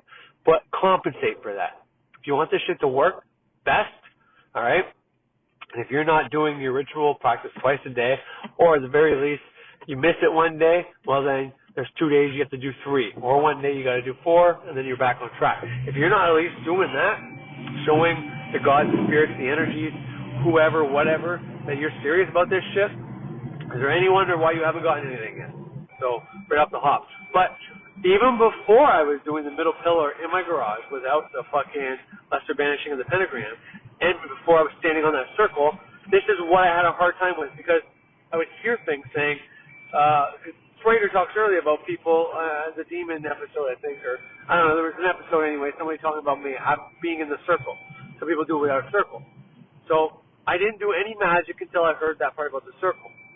Now, I didn't know I had to shoot I didn't know it was a visualization of either white, blue, you know, that's what I use. I wouldn't use red or green.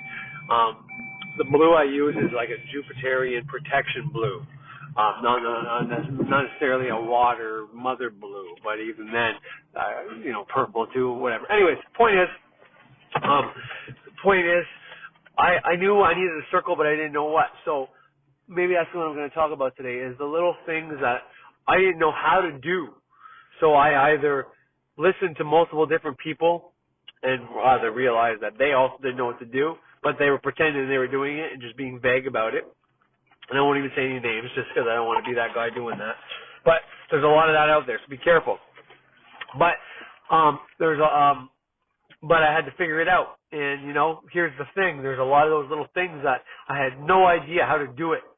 But, what's the first thing that comes to mind? And that's what I did. And then I find out later, once I've already did it, that I was doing it right. So maybe I shouldn't be saying this because maybe that's the point. Maybe those people weren't frauds at all. And the point was, if someone can't figure out what we mean by this, then maybe they shouldn't be in magic, So anyways, the fact that I took precautions and I made a circle on the ground in my temple room and it was in the basement. Well, my first temple room was the garage, but then when I transferred to the basement, I actually had this same sigil. I brought that same piece of wood in, but I was visualizing my circle. But like I said, before that, I didn't even do anything yet. I went through the whole series, and then I said, you know what? I started doing that outside, but manifestation wasn't happening yet. I already had the law of attraction would happen, but nothing else yet since. So I think it was about a couple months of just doing. But anyways, like I said a long time ago, an ego as this predator, as this thing that has been used against our demise, which it probably has. But once you come aware to everybody who's not awake yet, it's just, ego-driven, impulsive desire-driven, sexual desire-driven and all that shit. Once you become aware of that, then now your ego, your conscious mind, can start protecting your subconscious mind. And the faster you know that, the better. Because then it's no longer about just you. It's about, okay, my subconscious mind is the powerful mind. This is the one. Because you can go out from anywhere from your subconscious is the bad one, your conscious mind's a good one, to your conscious one's the bad one, your subconscious is the good one. And to me, it's like, first of all, there's no good and bad. And second of all, if you think in that terms, then get the fuck out of this. You're not in the right place. They're both good. But they both have bad sides too if you want to think about it like that. They both have pros and cons. Alright? Con of the subconscious mind is that it's vastly more powerful. And it's like, well, that's a pro. Absolutely it's pro. But it's a con because it can be conned. It is more gullible. It is more, it can't reject anything. It just takes everything on. And more than that, it believes everything. Because it has no real or fake. And, as much as like I said in the last episode that, how stupid can it be? It's gullible. There's no real and fake. It's like, there is really no real and fake. That's all based on some programming or some guidelines that were put in you as a small child and that you still hold on to today. Without those guidelines, you'd probably be a lot further along in your process than you are now. But anyways, so I knew enough to go out there and have a protection sigil, a protection symbol inside a circle, which is where I was doing my magic. I had enough sense to at least do that. And I was doing my middle pillar. And then I figured out I needed to do a lesser banishing. So I went online, I looked at everybody doing a lesser banishing. I found books and PDF files of just a lesser banishing. So this way I had a printout, and I made sure that the printout matched the most common one I saw being done. And, the lesser banishing is pretty straightforward. There's some people that argue about north and east. For me, if you're banishing something, you start north, but I never even started on that fucking idea till later on, and it was manifesting just fine. So, that could be whatever. If you start in the north, you gotta go backwards. You're going clockwise, basically. No, you're going counterclockwise. That's to banish, and you're going clockwise to invoke. Likewise, when you create your circle, you use your right hand to project a bunch of light out of it. And for me, now, this is only something I recently adopted, I would use my left hand to absorb it. But it can be done with the same hand, and you can get just as much result, if not more. But anyway, so all that being said, I didn't do mine the right way. That's what I'm trying to say. So I started reading the book at that point, and then it laid it out completely for me, exactly what I should say. And so did the Sorcerer's Secrets. So did Financial Sorcery. The Jason Miller Protection book is the first book I probably read about magic, to be completely honest, besides the KABBALAH, but that's more hermetics than magic. But still, about straight up magic, sorcery, protections, and all shit. The first book I read was protection and reversal magic. I think there's another word in there, but I'm not sure. I think it's like reversal, protection magic, but I don't know. I think it just means like offense, defense, and protection. But anyways, so, and some people might say, well, that's not a good book to read first. Well, yes and no.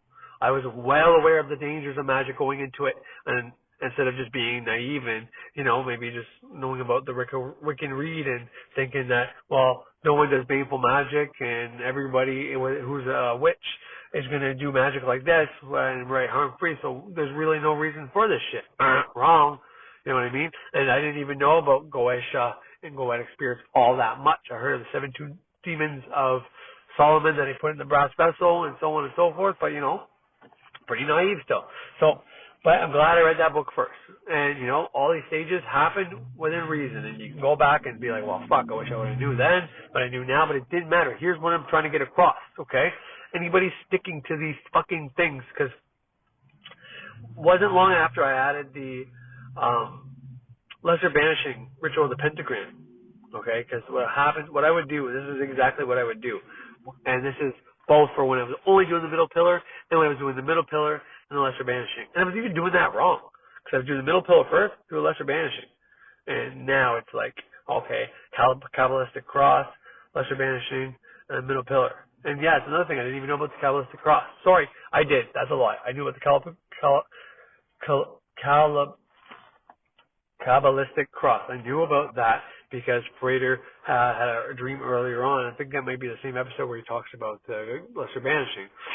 But he doesn't go into too much in depth. Anyway, so that's another episode where he talks about it, but I didn't click into there. I wasn't paying attention or whatever, but I knew the Kabbalistic cross.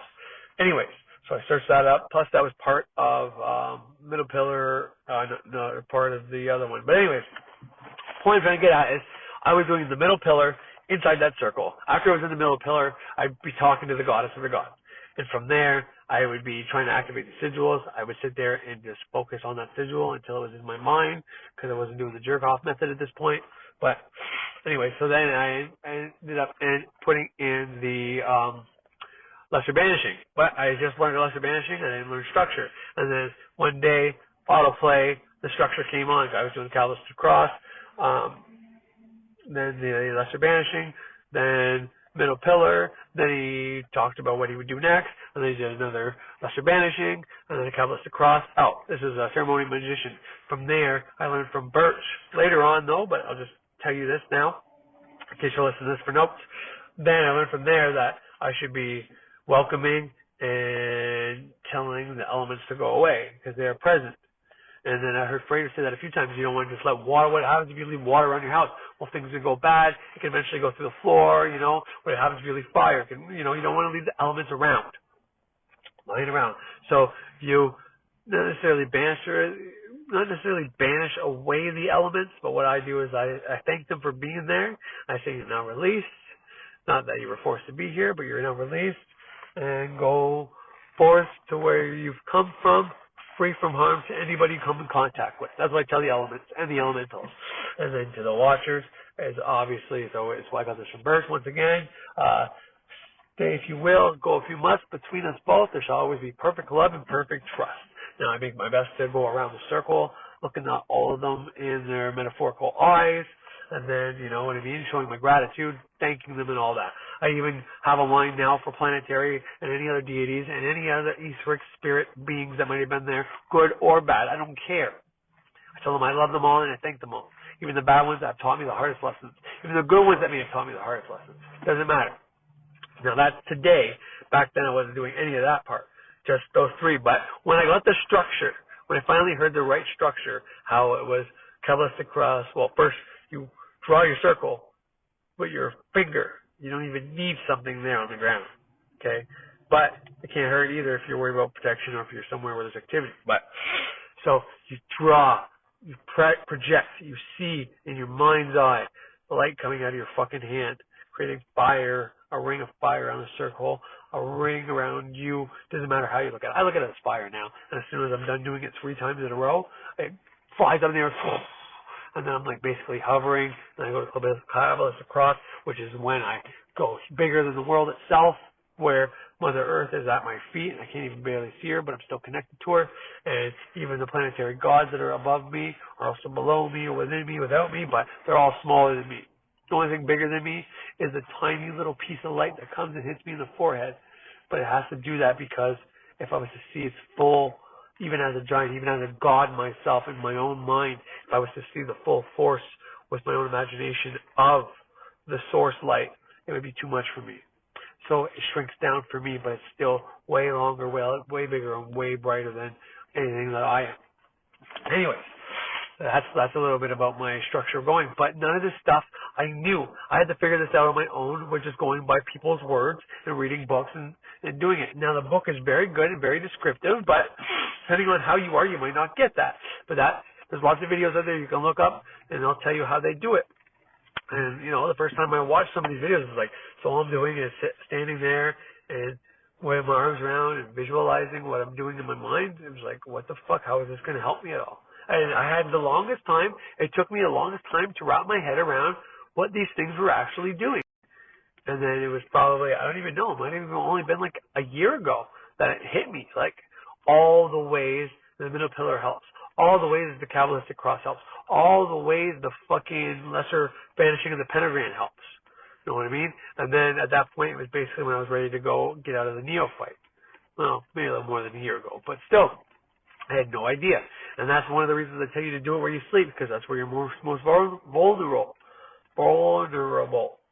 Now, unfortunately, before bed, sometimes when you do the middle pillar, sometimes you get energy. Unless you're falling asleep throughout your practice the whole time. And if you're like me, if after you do it, you're not falling asleep anymore and you get up and have a smoke bud, you might be up for another 2 more hours. And call that what you want. I don't care what you think that is, but I'm telling you right now, do that fucking practice twice a day, plus you add that microcosmic orbit at least once a day in there, and you're going to have more enough energy than you need to you won't even need coffee. But anyways, so that's those initiation practices that you do within the neophyte. That is your temple work. But there's other things you need to do, like, well, you need to learn about Egyptian gods and all that, but there's the adorations of the sun, which sync you up with the sun cycle.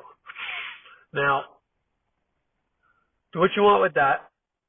I would say it's super, uber important, and you should totally do it, and you should keep doing it. It doesn't matter what you do. If you want to vary the words, you can, as long as you're paying respect to the 4 times of the sun. Whenever it comes up, whenever it goes down.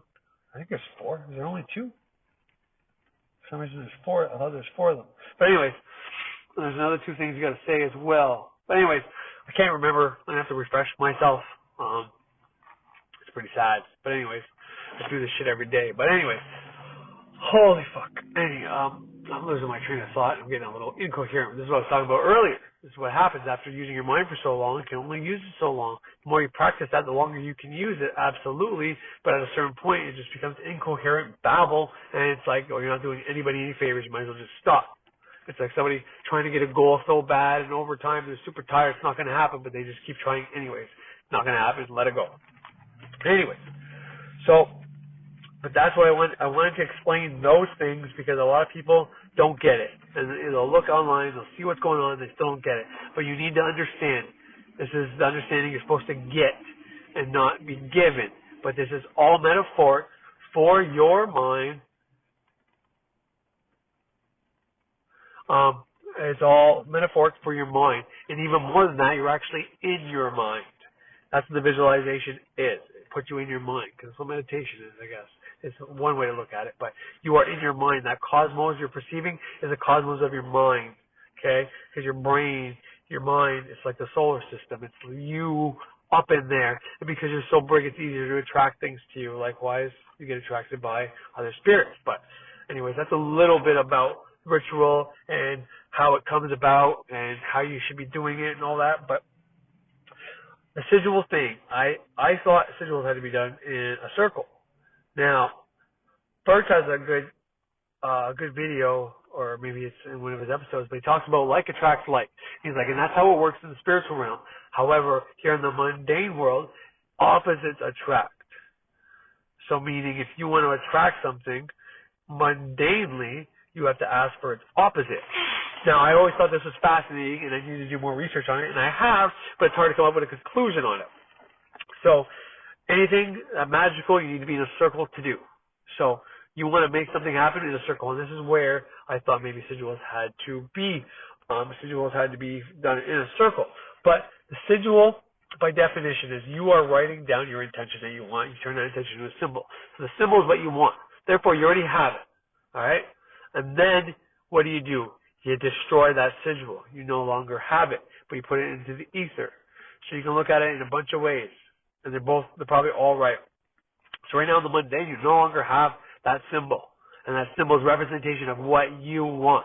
So for you to have it faster, you got to visualize, which would be kind of like spiritual realm. Better if you do it within a circle, but even just meditating and doing it should help. But you want that thing to come to you, therefore you visualize it coming to you and how you feel in the moment when you get it. Now, back in the mundane world, you no longer have that thing. You got rid of its representation. You created a hole. You told nature, I have this thing, I love this thing. Boom, you got rid of it. Now nature needs to fill that hole, and you're specified how you wanted it filled and how you do not want it to be filled as. And I'm not using those words, obviously. Do not is a bad way to go, but point is you bind down the action not wanted as well within that. So, assuming you did all that correctly, you should be golden. You should be good. So the matter of time that takes is how long you can perceive you don't have it when you're in the mundane world. Why? Why is that option? Why is that rule so important? The rule of least expectance, as Frater or Birch, I think Birch actually said it, but said it and forget it, right? That's an important rule. If you do everything right, you need to add action to what you want. You need to visualize it happening. You need to put emotion into it. That's all great and fine and dandy. But if you're continuously thinking about it when you're in the mundane realm, because thinking is not magical. It's not spiritual. Not like visualizing from a meditative state. Okay? And even some levels, visualizing not in a meditative state, might be considered magical. I don't know. Make of what you want with that. My magic works, so I don't really need to figure these things out anymore. And in all honesty, this shit can throw you off if you try way too hard to figure it out because you think that's why your magic is not working. No, your magic's not working because you're either asking for something that you have no chance of getting because you don't have the means to get it. So it's going to take a while for that magic to create itself, and it's just easier for it to say, no, fuck you. You fucked up. You're not getting it. Or you're continuously thinking about it. So if you're always thinking about it in this realm as if you don't have it, all right, I guess I kind of fucked myself there. So if you're thinking about not having it, then you're thinking about having it because it doesn't understand not. The subconscious mind is one way you can look at it. Therefore, in the material realm, it's opposites attract. Therefore, you're thinking about it as if you already have it. Therefore, it can't come to you. There's one way to look at that. Another way to look at that would be thinking is spiritual. So thinking is spiritual, and you're continuously thinking about you don't have it consciously, but using a spiritual thing. Well, in the spiritual realm, like attracts like. Therefore, you're saying, I don't have this, and if you needed to attract it, you have to do the opposite. You have to say, I have this, and it's so great with emotion, right? So there's two little things that might be able to help you get over these little bullshit fucking things that I was stuck on, and some people get stuck on. But all that is irrelevant. So within the circle, like attracts like. So that's when you have to put in those emotions. That's why I say anytime you catch yourself thinking about something, thinking about your manifestation, visualize it as if you already have it, and then you're golden. Now, if visualizing is something mundane in the mundane world, well, then you're doing like attracts like in the mundane. But I really don't think visualizing, and I said thinking earlier was a mundane thing, but I don't think it is because, like I said, the channeling comes through the thought process, and now you can do that through just regular thinking. I mean, at one point and who knows, right? It could have always been like this and we just don't know. But I've studied a lot of channeling, a lot of channelers, and they say at one point, so like when seances were big and all that, you had to actually let the person take over your body. And that's why there were psychic mediums and then there was channelers. Two different things. Because the mediums didn't want the things, they didn't want to be consumed by their body. They thought it was dangerous. And nowadays, it's not like that at all, apparently, going by our modern channelers. Now, you can still do that process. You see Cryon and other people do it all the time.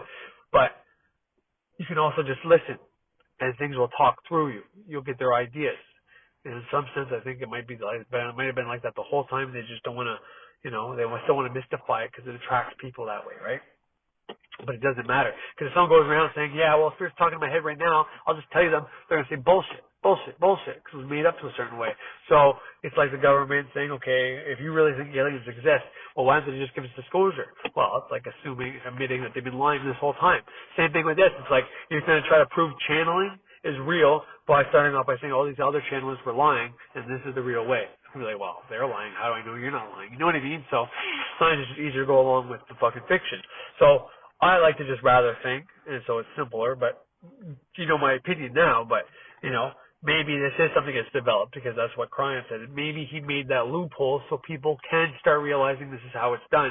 And then a couple of generations of programming in people's minds and forget about the rest. We can just drop off the fact that you have to be all pretending to let someone in your body. But, you know, the psychic medium thing too, I've already went over. I think that could be a different gift. That could be the clairvoyance where they actually see spirit and get the information from the spirit by seeing them. Whereas I think mine is clairsentience, and, you know, by my sign, by all my makeup, that's what's in my chart.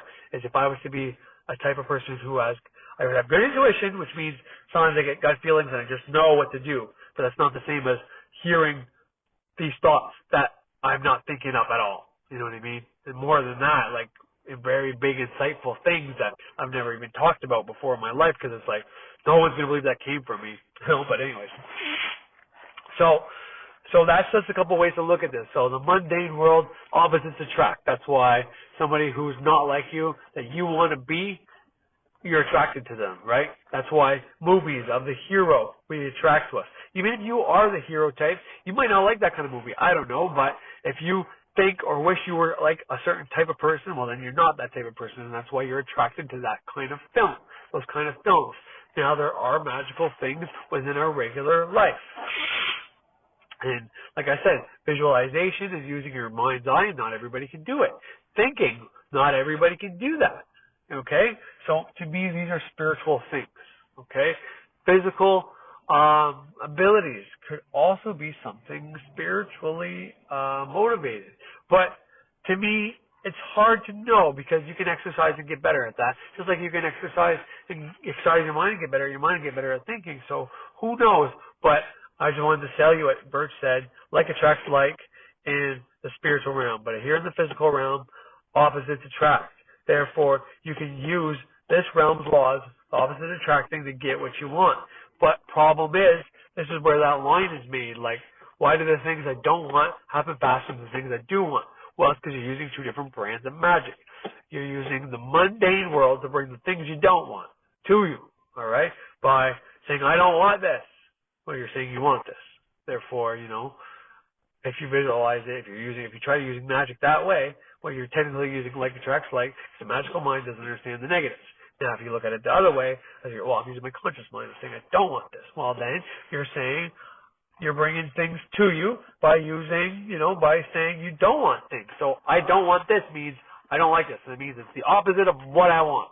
Well, opposites attract. So you just created a magnetic fucking charge between you and the thing you didn't want, and it brought it to you. So that's why reject, banish, deny works great. That thought you have of that thing, don't say I don't want it, because you're attracting it. That's like a magnetic charge. Well, if you add emotion, it's be a magnetic charge, but still, keep that in mind. That's a good thing to know, because even if you do need to add emotion to it to make that come, let's say, people do that all the time, who knows? But let's say you don't need to. Well, it's a good guideline to go by, because if you are stopping things before you add emotional charge into it, well, then you're golden, you're set. But if you're at the level of, I can say I don't want things as long as I don't put emotion into, well, there's no way to prove this shit. We know by experience and by how things worked out and over repetition why things happen. So if you're going to take that chance, well, fucking good luck to you. Take that chance. But I don't know. It's something worth thinking about. But anyways, I think this is what I'm going to keep going on. Going forward, I got to go to work. I got to get a bunch of shit ready. I got to do a bunch of shit with this car shit. So I really want to try to get this on before 2:30 if possible, even if it means charging my phone and just letting it broadcast from my phone from my work. So I'm just going to cut it off there for today with the stuff I started with, and the Pearson stuff, and a little bit of shit at the end. Not the greatest episode, but it is what it is. I still hope you enjoy it, and I'll try to get another one out before the weekend. I don't like saying that because, you know, leaving these open-ended questions like, I'll try to get that out. You know what I mean? I'm not really opposed or not opposed to it. You know what I mean? I want to get that done. But I got to like, attract, select because I really want to get one done before the week's over. But in this realm, opposites attract. So therefore, if I don't do that in a magical setting, if I don't make a circle right here and visualize me doing it, then I'm probably not going to do it. So I'd be better off to say I won't put one out before the weekend after today. And then I'm probably more likely to do it because opposites will attract, some will nag at me, and then it'll happen. So kind of like when someone's like, I don't want to do it, or why reverse psychology works so much. Don't do that to your kids. Well, they're opposite. They really want to do that thing you told them not to do, and they ended up fucking doing it. So anyways, I hope you enjoy that. I hope that's helpful. Definitely read the book. If you don't read the book, I got enough information on mine and Birch and Frater. Between the three of them, you should be able to figure out what to do. But the curriculum is going to be so much useful. At the very least, go through the checklist and everything on the checklist. You don't because they have a checklist of the things you need to accomplish before you go on to the next stage, right? They also have a breakdown of each grade within that book, and I have that free PDF in one of my episodes. One of the days when if I end up looking for it and I find it, I will put a reference on, you know, my most recent episodes, maybe fucking 3 in a row or something like that. So if anybody's looking for it, we'll see it right in the description. Free PDF, Kabbalah, great work, self-transformation in this episode. Or maybe I'll just do an updated version when I know, provided, you know, I remember when I put in the description. But anyways, all that to say, I hope you guys enjoyed the episode. I hope you guys take this shit seriously because, you know, you can have fame and you can have fortune, but if you don't have it, you know, the right mindset to it, and I'm not saying that my mindset's the right mindset. Take magic too far, too seriously, if you think this realm is purely magical and there's no mundane shit, and if you think there's nothing in Christianity or nothing in Judaism or Islam makes sense, and you think your God's the only real ones, well, you'll survive and you'll be able to manifest things, but, you know, you're going to be secluded from society, and that's not healthy either because people need to feel needed. People need other people. Even the most isolated person who chooses isolation because they don't like people still need to feel love. There's a reason if you don't nurture a baby, if the baby doesn't have a mother that nurtures it. I mean, I forget when it was, but it was either during the Soviet Union or World War II, but a bunch of babies had no parents. Their parents got in war or killed. So there's orphanages full of babies, and almost all the babies didn't survive. They had to assign these nurses to take care of these babies and love them as if they were their mothers. And then they started seeing some survival, but still, even at that, a lot of them passed away. So we need love and care from people. We don't have that, we die. We get fucked up. So, anyways, yeah. Have a great fucking day, everybody. Thank you for tuning in. Ceremonial Witch, out.